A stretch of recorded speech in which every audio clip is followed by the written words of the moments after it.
Shalom, friends. This is Daniel with Bless Israel Network, and this is another episode of Eye on Israel. I'm not sure if you're aware of this, but this past Shabbat, the most serious provocation between Israel and Syria in many, many years took place. Fairly early on Shabbat morning, I got a call from a dear friend who lives nearby and said, "Have you heard the news?" And I said, "What?" He said, "Well, we're at war." And he was, kind of exaggerating a little bit, but the point was that what had taken place was a drone from Iran had penetrated Israeli airspace, and Israel located it and took it out, and took out the equipment and the location from where it was being controlled. In addition, because of that, Israel launched several reprisal airstrikes against the Syrian regime, and they perpetrated some rather significant damage. Now, Iran, of course, tells a different story, but nonetheless, this was a serious issue. One Israeli fighter jet was shot down by the Syrian army. Fortunately, both pilots lived. One of them was fairly seriously injured and managed to parachute safely back into Israeli territory.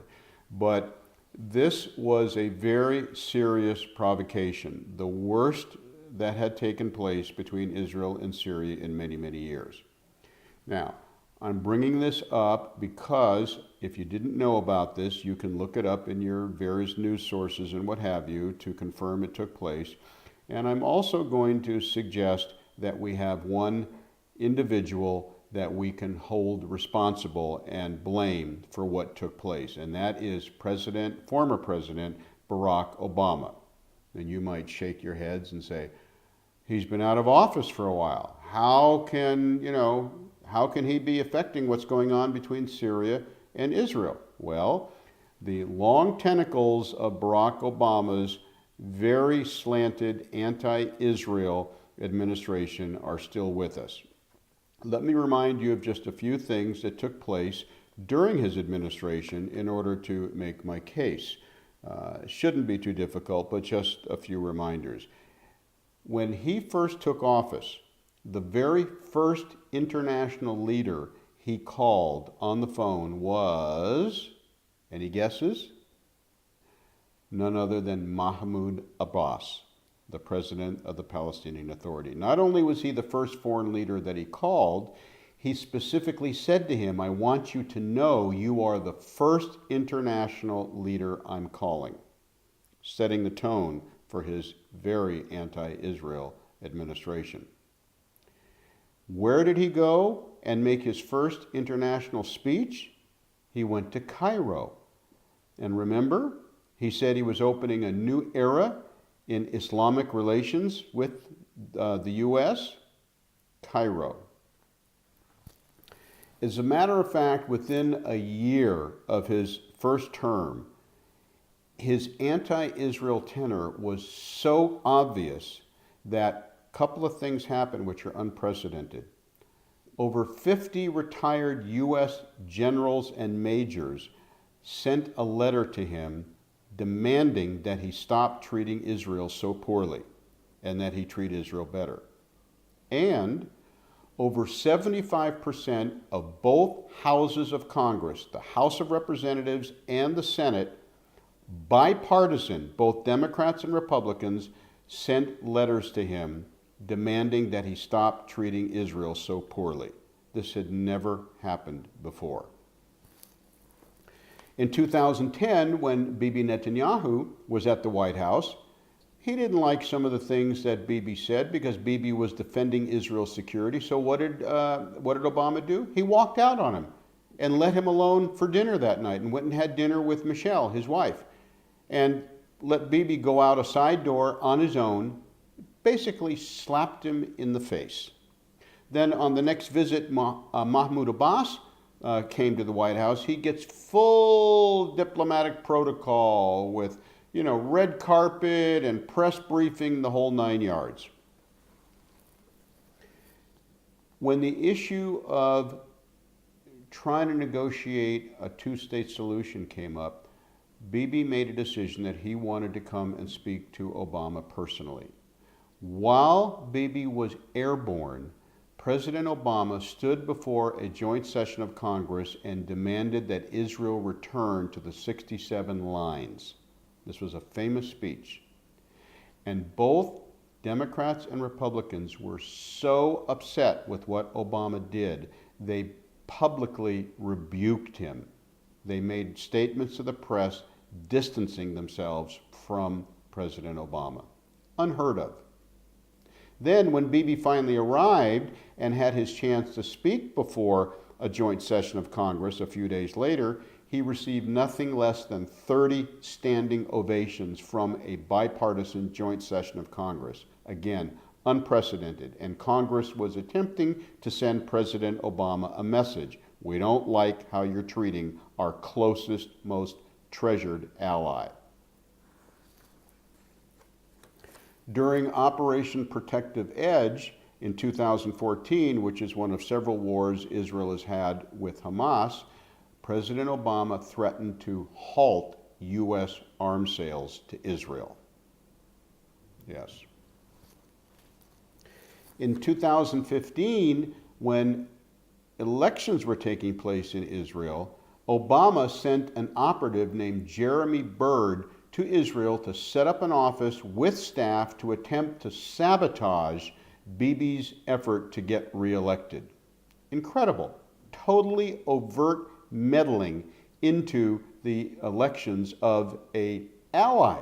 Now look at all the hoopla that's been made recently about Russia's meddling in the U.S. elections. They still haven't proven it, but it's become a very partisan issue. But there is no question about what President Obama did. He overtly attempted to sabotage the re-election of Prime Minister Netanyahu, Israel's most treasured and valuable ally. There's many, many other things which have taken place during the Obama administration, but let's cut to the chase here. Why is President Obama the one we can thank, sarcastically, for what happened on the border between Israel and Syria this past Shabbat? I'll tell you why. The most damaging thing that President Obama did, some will say it's the fact that the U.S. abstained in December of 2016 from a security resolution at the UN, which allowed the anti-Israel resolution to be passed. I think that was one of the worst things Obama did. But the worst thing is he signed off on the 2015 Iran nuclear deal, okay? The Iran nuclear agreement. This, instead of preventing Iran from gaining nuclear weaponry, gave them a legitimate path to get nuclear weapons. Not only that, but if you recall, part of the terms of the deal is the United States gave Iran, in addition to lifting sanctions which had been in place that actually forced Iran to come to the table, the U.S. gave Iran $150 billion, with a B, $billion in cash. Now, what do you think an Islamic fundamentalist terrorist regime of Ayatollahs whose number one goal is to wipe Israel off the map, what do you think they're going to do with a windfall of $150 billion? Well, they're going to advance their efforts to try to wipe Israel out. So, what have they done? They have filled the pipelines with money and weapons to give to sympathetic proxy regimes and organizations that are at war and are enemies with Israel. Hezbollah, a proxy which controls most of Lebanon. Bashar al-Assad, who is I guess you could still call him the leader of Syria, even though the 6-year civil war has been dragging on forever, but he's an ally of Iran. So they flood these regimes with money and weapons and support and what have you, and I submit to you that what took place this past Shabbat with the Iranian drone penetrating Israeli airspace is a result of the windfall given to Iran by the President of the United States. Do I hear any counter arguments?